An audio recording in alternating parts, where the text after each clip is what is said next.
Welcome to Copper News 24. I'm Majuka Helen, and these are the trending stories globally.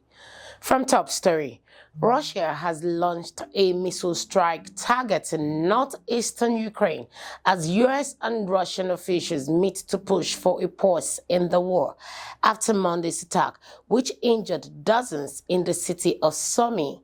Ukrainian Foreign Minister Andriy Sybiha said Russia must end strikes instead of making hollow statements about peace.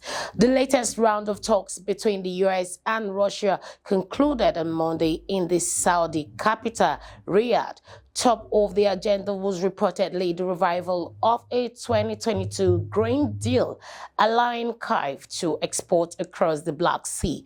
In return, Moscow is said to be seeking relief from Western sanctions, enabling it to export fertilizers. Ukrainian and U.S. delegations will meet on Tuesday in Saudi Arabia for the talks to follow Russia-U.S. negotiations. Ukraine's national broadcaster suspended reported as the Russia-U.S. talks went on for 12 hours.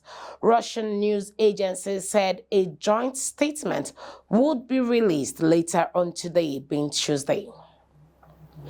Moving on, the administration of the United States President Donald Trump has confirmed that a journalist from The Atlantic magazine was included in a private social media chat about upcoming attacks on the Houthi armed group in Yemen.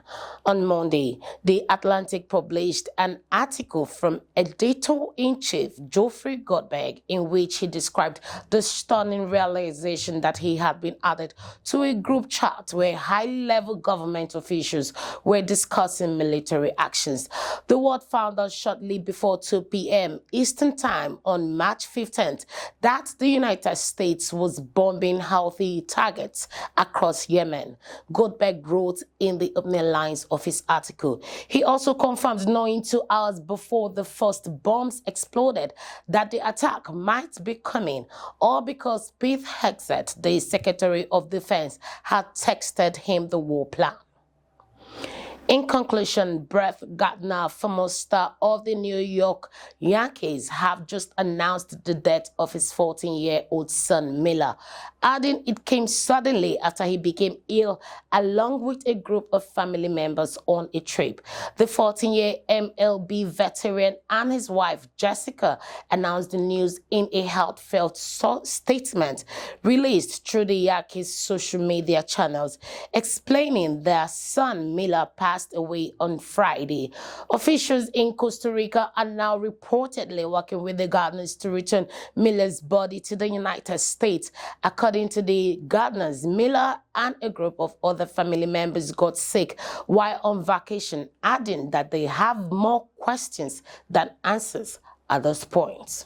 And that'll be all for today's Global Trending News. I hope you've enjoyed watching. Stay informed, stay ahead, and stay tuned.